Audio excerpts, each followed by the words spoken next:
So, class, let us continue with our discussion for the 5 more problems, okay? Para sa ating uh, annuities. So, this is the first problem of the second part. Annual maintenance cost for a particular section of the highway pavement. So, kayo magiging civil engineers kayo. So, per particular section, ibig sabihin, ina-assess nyo, magkano na ba ngayon ang patak per meter? Sabi sa DPWH, it costs from 800,000 pesos to 1 million pesos per meter length of a highway. Okay? Yun yung common ano nila. Depende pa yan sa highway na gagawin. If that is concrete pavement lang at mayroong asphalting. Okay? So, example lang yon. So, the placement of a new surface would reduce the annual maintenance cost to 25,000 pesos per year for the first 5 years. Tandaan nyo tignan nyo. Annual maintenance, gumagastos sila ng 100,000.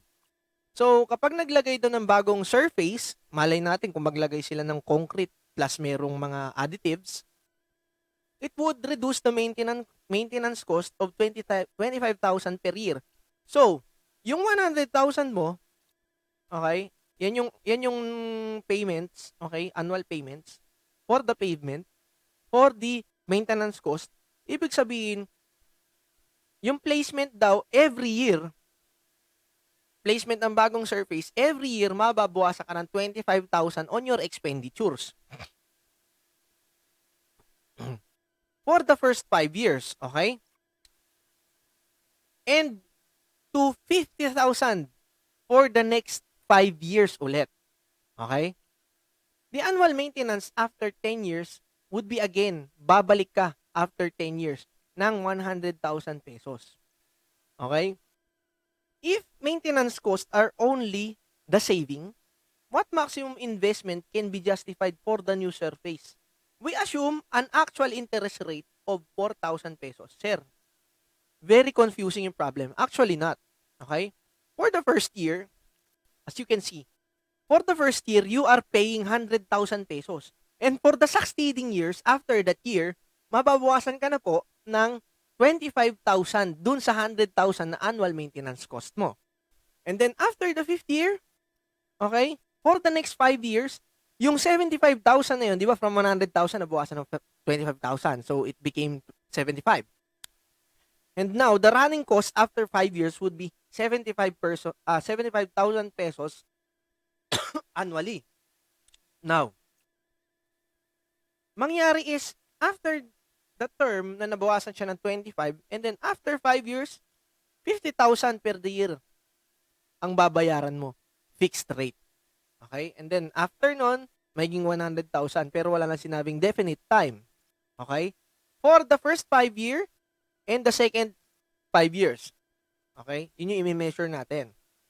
If maintenance costs are only for saving nga naman, para magkaroon tayo ng savings, what maximum investment daw ang pwede mong i-justify para dun sa investment mo? Kung ikukumpara mo dun sa first surface. Now, the best way for us to understand it is to put it into cash flow diagram. Now, if this is your year 1, sa year 1 maglalabas ka ng 100,000, so you should exclude that kasi our dilemma here is just computing yung after years na babayaran mo. Okay. After nun, if this one, 100,000, nabuwasan ng 25K, ito pinakita ko dito, 100 minus 25, kaya naging 75. For the first 5 years, okay? Ito yung first 5th year. First 5 years. And then for the next half, naging 50K na lang.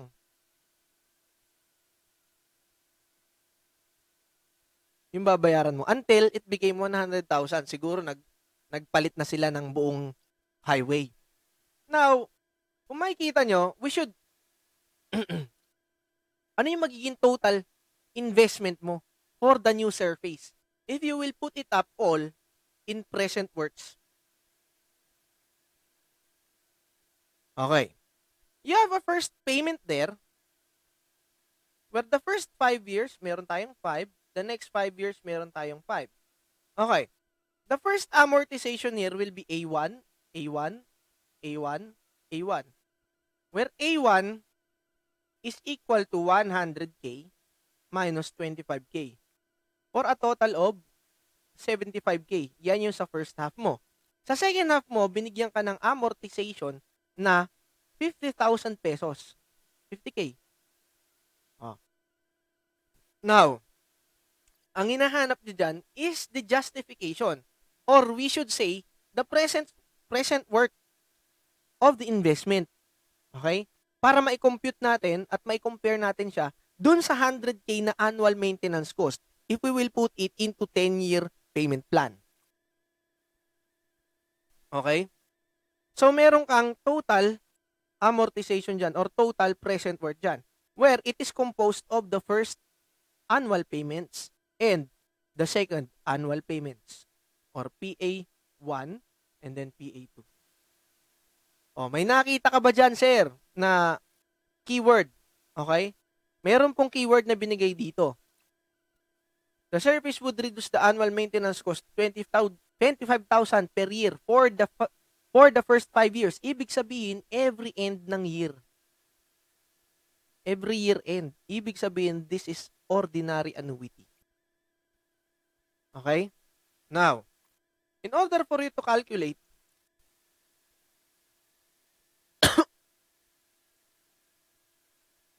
mapapansin nyo, sa unang payment, okay, sa unang payment, nagbayad ka dyan ng 5 terms. Ibig sabihin, this is ordinary annuity. Ordinary annuity.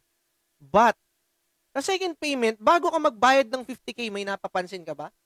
Actually, mapapansin mo yan. Bago ka po magbayad ng 50K, hindi ka nagbayad ng 50K for the 5 years. Ibig sabihin, it is deferred 5 years before you paid 50,000 pesos. Tama ba? It is deferred annuity, the second part. Okay. You paid 50,000 pesos only after you paid 75,000 pesos for 5 terms or 5 years. Okay? Each year.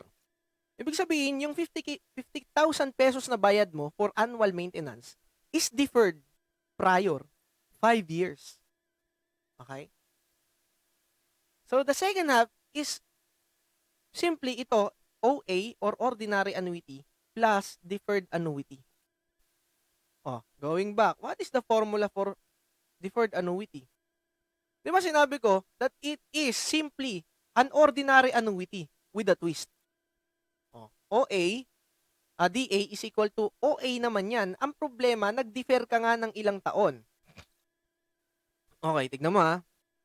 So, lalagay mo dito yung 1 minus 1 plus I raised to negative n. Okay. And then, i-multiply mo ito. Syempre, for that terms na hindi mo siya binayaran, nagko-compound din naman yung iyong amount. Okay? So, that is 1 plus I raised to n. Check natin dito if we are correct. Deferred annuity. O, negative n. Negative x pala. Okay? So, let us correct that.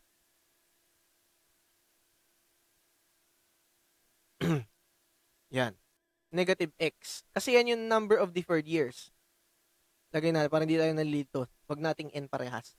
This is negative x. Or, the x kasi is the number of terms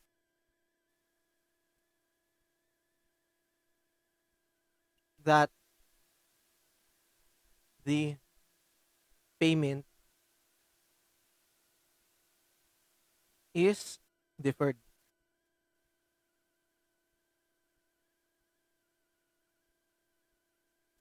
Yan yun, yung value ng x.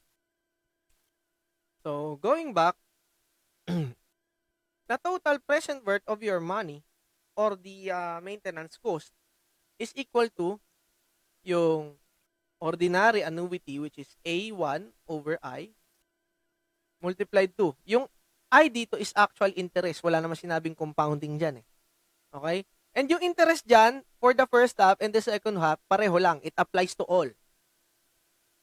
So, 1 minus 1 plus I actual raised to negative n. Yan. Plus, yung second half. which is A1, hindi na A1 yan, A2 over A1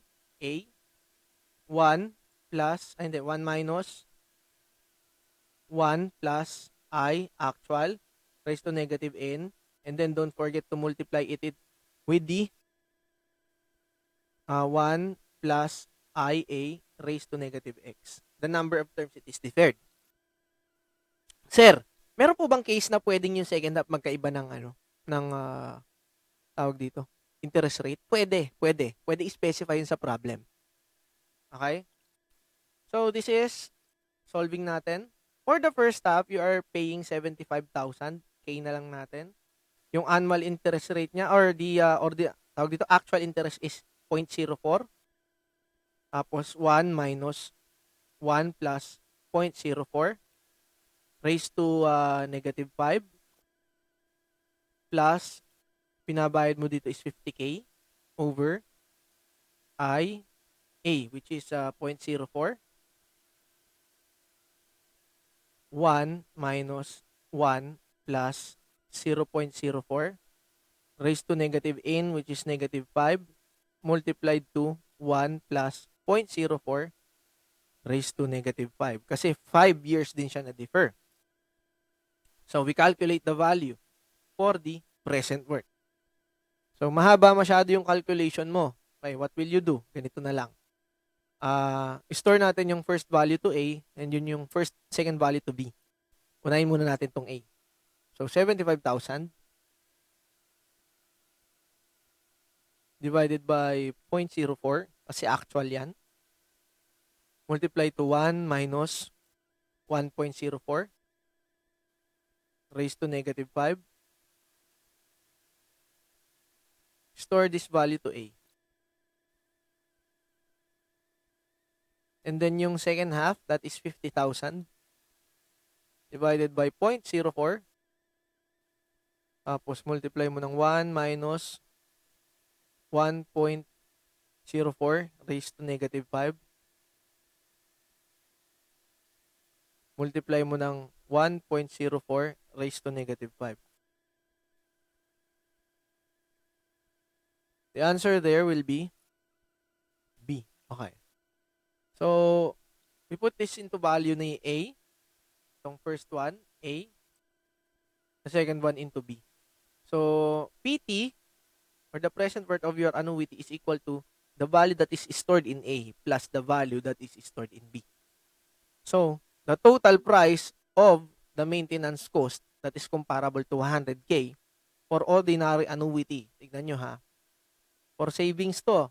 So, recall natin si A, alpha B plus alpha C. Alpha A plus alpha B, sorry. So, 500, but 508 yan?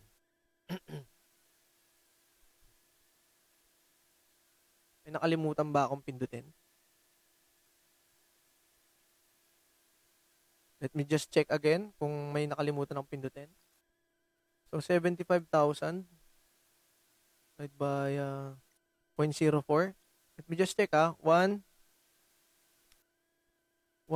minus 1.04 raised to negative 5. Ayun, dito sa dulo. Okay. So, 333. Tapos yung isa, 50,000. 0.04. Tama naman. 1 minus 1.04 raised to negative 5. 1, 2, 3, 5. Tama naman dapat to. Tapos 1.04 raised to negative 4 ba to?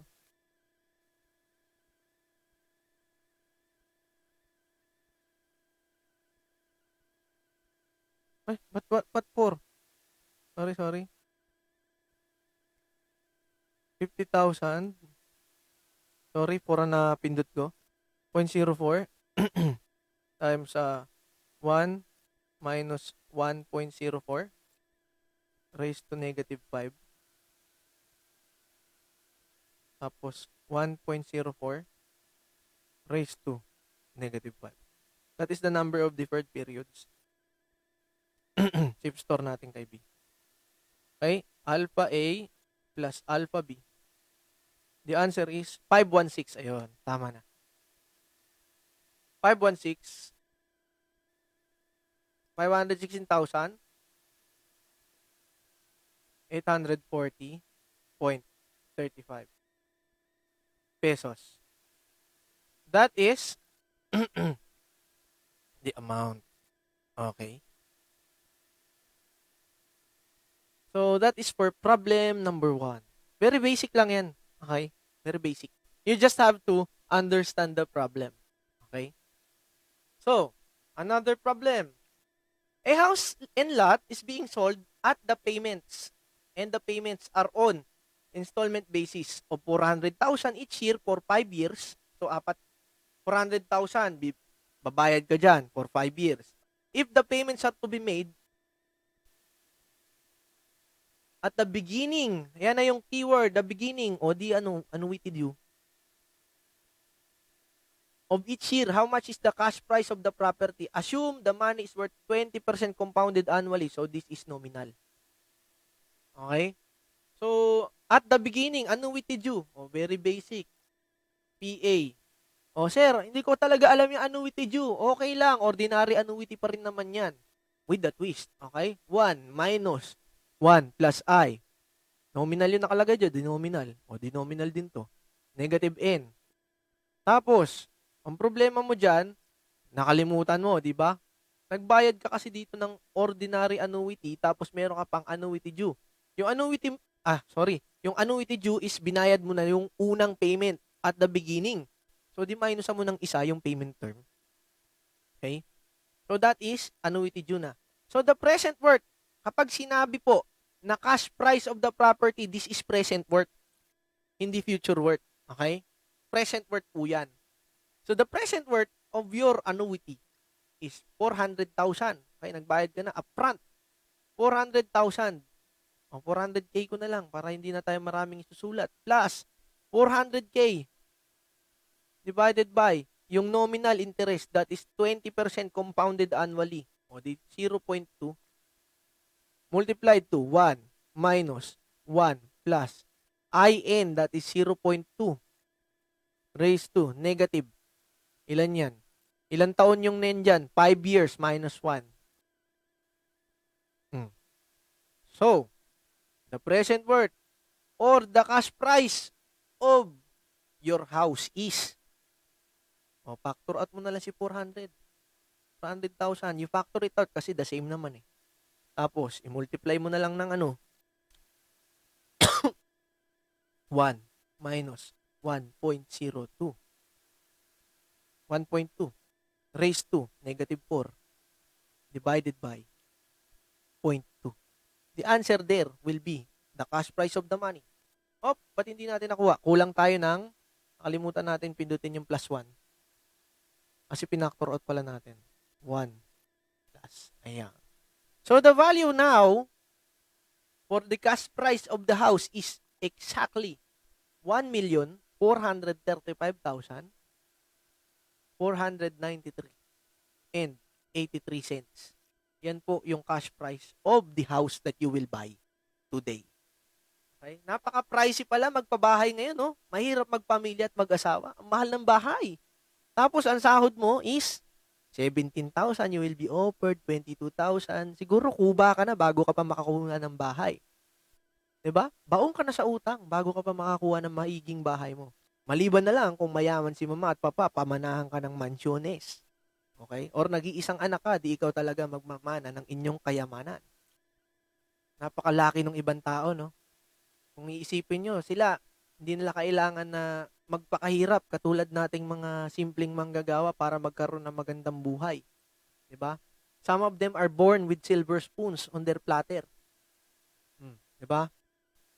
Hindi natin sila masisi dahil talagang meron na sila dati.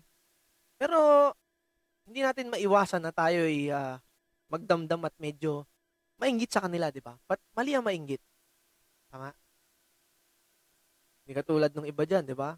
Iba nga bibili ng mga face shield, face mask, ibebenta ng 27 pesos, tapos alam mo na, 'di ba? Nung nakarang taon ng mga kotse nila, baguhan lang, tapos nung nakabenta sila ng mga face shield, face mask, PPE na overpriced, meron na sila mga Porsche, meron silang mga, hindi ko makita yung iba nga. Hindi ko alam yung mga kotse nila kasi ako mahirap lang ako eh. Hindi ko alam yung mga brand ng kotse nila. 'Di ba? Halos konti lang itinanda sa akin tapos ganun ng kanilang kayamanan, tapos hindi pa Pilipino, no? Grabe talaga, no? So, let's get back with our discussion ha. Mamaya na yung mga issues na yan. So, again, for number 3, a man acquires a loan of 500,000. He will amortize his loan by 10 annual payments but will commence. Ibig sabihin, magi-start lang yan after 5 years. After the loan was acquired, if the money is worth 10% compounded annually, so this is effective na. Okay? What was his annual amortization? Ang tinatanong is A. Yan. Pinakita, how many terms it is deferred?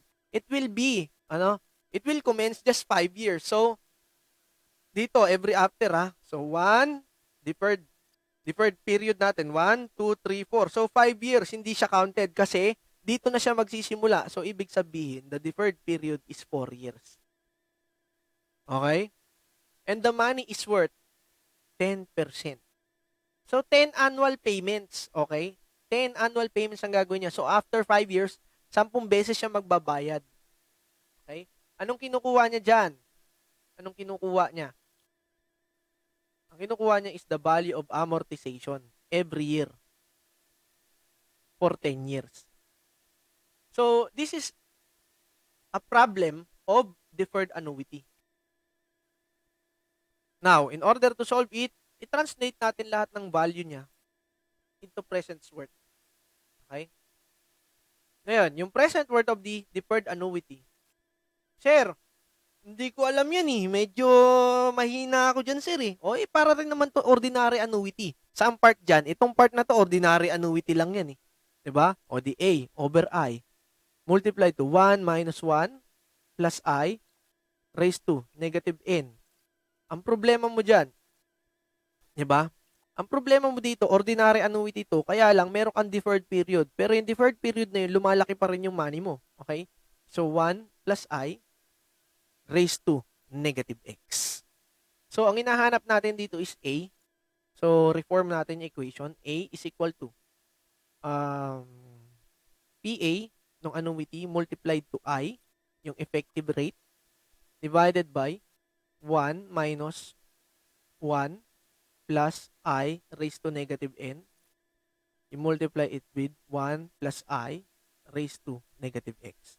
So, what will be the value of A? Calculate natin. So, A will be PA. Ano ba yung binayad mo dyan? Acquires a loan. Or, yan pala, yung PA is the 500K na inilabas mo sa bangko as a loan. So, 500,000 pesos multiplied to the interest effective, okay? Effective. That is compounded annually at 10%, 0.1, divided by 1 minus 1.1 raised to negative 10 multiplied to 1 plus I 0.1 raised to negative 4. So, what will be our amortization after 5 years? So, that is, determine natin. 500,000 times 0.1. 0.1. Tapos, 1 minus 1.1 raised to negative 10. Then, multiply mo ng 1.1 raised to negative 4. What will be the answer? So, that is 119,000. 119,000 and 137 and 76 cents pesos. 77, yan. That will be the amortization every year after 5 years. Next problem.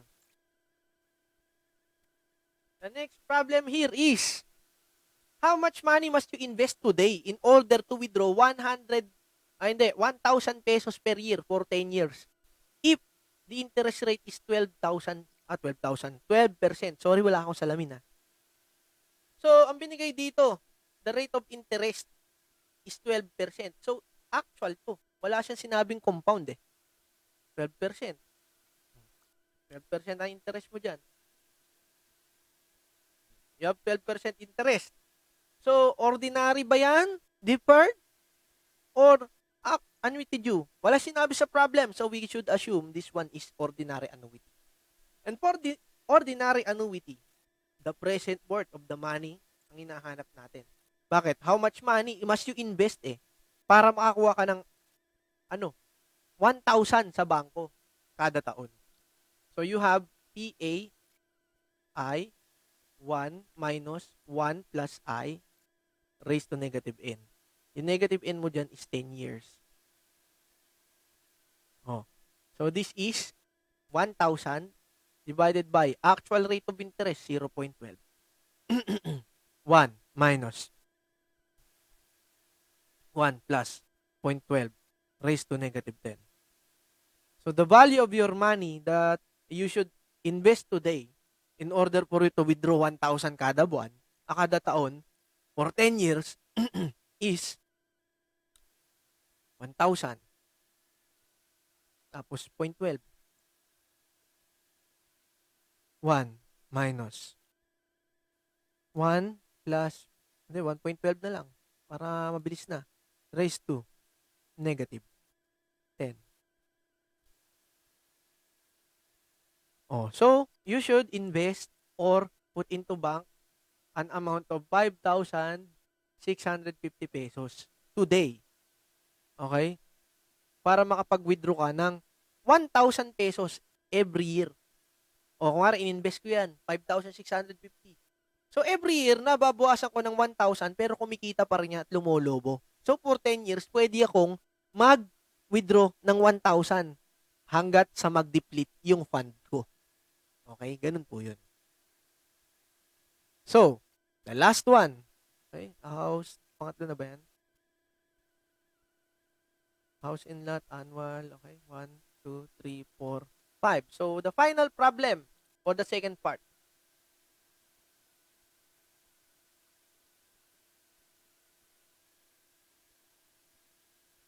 A man paid 10,000 down payment for of 200,000 pesos. So, the man paid 10% down payment. Ito daw yung down payment mo na 200,000 pesos for a house and lot and agreed to pay the balance on monthly installments for how many years at an interest rate of 15% compounded monthly. Okay? Tama naman. So, if the monthly installment was 42,821 pesos, find the value of X or how many years should it be paid.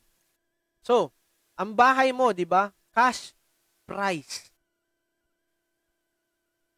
ng bahay mo.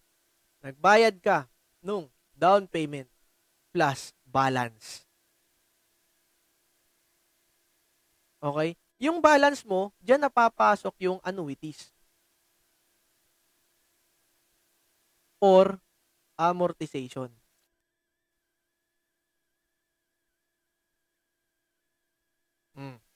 Now, anong hindi natin alam dyan?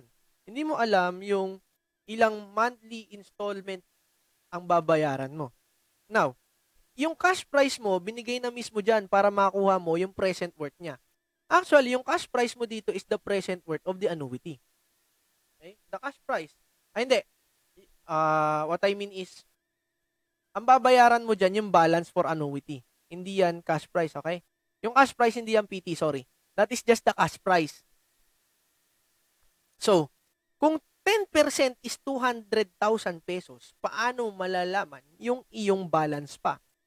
Ibig sabihin yung balance mo is 80% of total purchase price.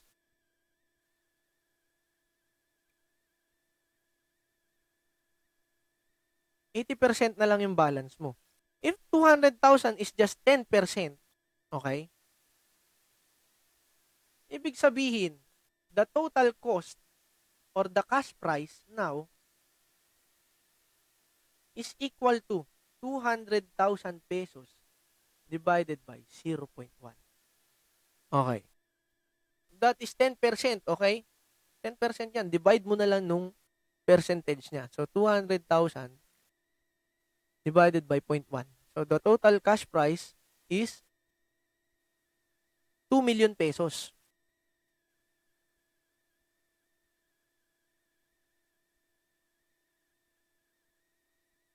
Ayan, total cash price mo. Now, how much is the balance? Oh, the balance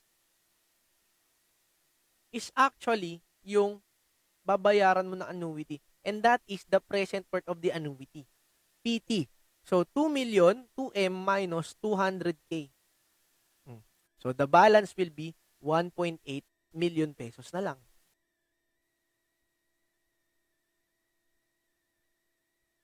Ito yung bubunuin mo with amortization. So, meron ka ng amortization na 42,821.87 pesos at lalaki yung bayad mong yun at 15% interest rate. Hahanapin mo yung amount na or yung number of installments mo na babayaran. Okay? So, how will you get it? The PA is equal to A over I. Tapos multiply to 1 plus, hindi pala plus, 1 minus yan. 1 minus 1 plus I raised to negative N. Ito yung number of payments na hanapin mo. Ito. So, monthly, di ba? Monthly payments yan. Year ang hinahanap, okay? Year. Di ba ito, i-multiply natin yung year times months. Ang hinahanap kasi dito is year. So, this is X. Okay? Unknown value. So, PA is 1.8 million. Okay? Equal to. Yung amortization mo na 42,000. 42,821.87 pesos divided by yung iyong interest rate. So, the interest rate mo na binigay dito, effective yan, okay? Okay. So, hahanapin mo pa yung kanyang nominal. So, 15. 15%, so 0.15 divided by 12. Okay? 12 monthly payments in an annual basis. Okay? Effective pala yan. Effective. Nominal yung binigay dyan, effective mo kukunin. So, 1 minus 1 plus 0.15 divided by 12 raised to negative 12x. Alamin natin yan. So, kunin na natin yung value nito. Cross-multiply ko muna itong dalawa para ma-store natin yung value. So, ito na yan, multiply ko na. 1.8 million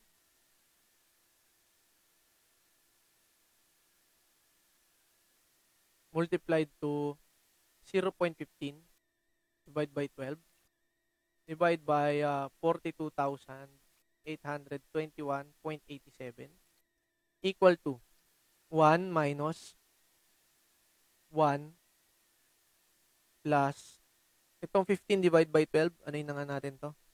0.15 divide by 12.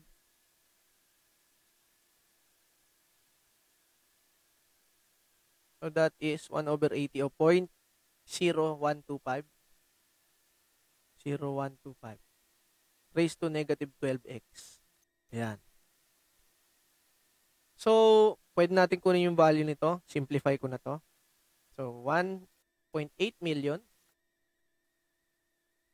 multiplied to 0.0125 divided by 42,821.87 equal to 1 minus 1 plus, hindi na pala, 1.0125 raised to negative 12x. Sir, ship solved. No, pwede pa yan. Kaya pa natin algebra yan. Kaya talaga. Pwede ko itong ilipat na sa kabila. Tapos ito ilipat ko dito. So, 1.0125 raised to negative 12x equal to 1 minus itong buo, Simplify ko na to ha. Simplify ko na yung value niyan. So, 18,1,000 times 0.0125 divide by 42,821.87.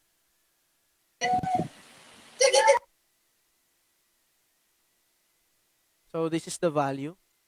0.5254. Don't ever, pag nag-compute kayo, sa una, hindi kayo pwedeng tawag dito, round off. Okay, dapat exact value. 3,2,4,4,8,4. Store natin yung value nito dito. Kay A. Yan. So, okay na to. 1 minus, recall natin kay A. The value is 0.4745675516. So, store natin tong value nito kay B. Okay? Tapos, 1.025 raised to negative 12x. Okay, gagamitan na namin ng logarithm, natural logarithm yan. Okay? So, this will become, baba ko ito ha. So, ln nung 1.025 negative 12x ay equal to ln ng 0.4745675516. Divide natin both sides by ln ng 1.0 0125 ayun, 125 125.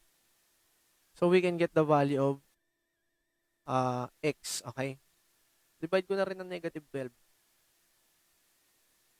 Okay, pwede na yan. So ln ng recall natin yung value niya kay B. Nilagay ko siya kay B ha. And then negative 12 loan ng 1.0125 to find the value of x. So that is negative. Hindi na magiging negative yan ha. Cancel na yung negative niyan. So the value now will become, ganun.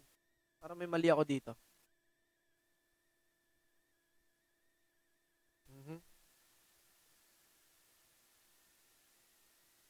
52. 5254. Tama naman. Tama naman siya. 1 minus. Nilipat ko naman. Tama naman siya.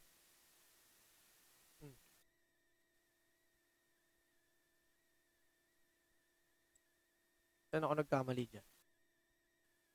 Cross multiply ko. Tama naman dito sa side na to. Tapos 1 minus. Pag nilagay ko dito, negative. Ito positive. Tama. Negative 12x. Okay. Dito. Dito natin. Natin simulan.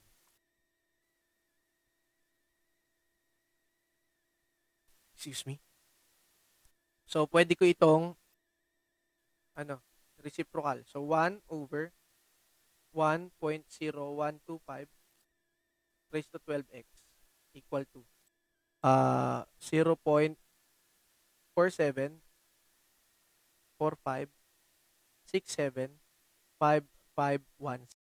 Cross multiply ko para maging positive na yung 12. So, 1.0125 12x equal to 1 over 0.4745675516. So, natural logarithm ko to para bumaba. So, 12x ln loan ng 1.0125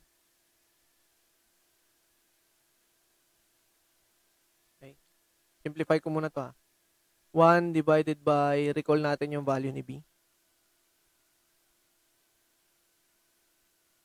Yan. Ano ba ang value ni B? Recall B. Ay, kaya pala ako nagkakamali. Recall A. Ayun, nasa A pala to nilagay. Sorry kaya pala ako nagkakamali. This is A. Yan. Pinasok ko pala yung value niya kay A. Yan. Kaya pala mali. Dapat check nyo rin kung saan ka nag-i-store. So, yun yung mali ko. Kaya nagkamali. Dapat tama na yung sagot kanina. Recall A. 2 point. Wag na natin tong pansinin. So, store ko na yung value na kay B. So, itong buong to, i-store ko yung value na kay B.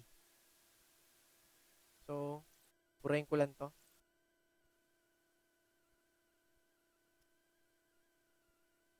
So, 1.0125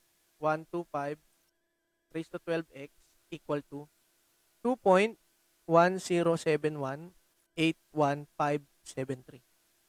And then, pwede na nating natural logarithms. Okay. 12x ln ng 1.0125 equal to yung loan na lang nito.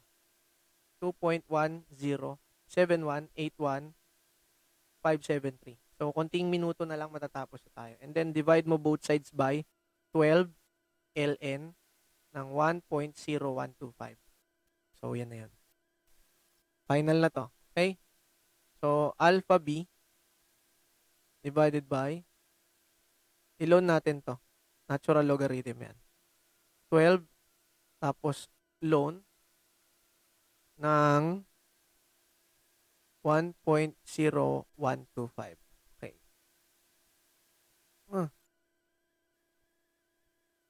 Ayun. So, the answer is 5 years.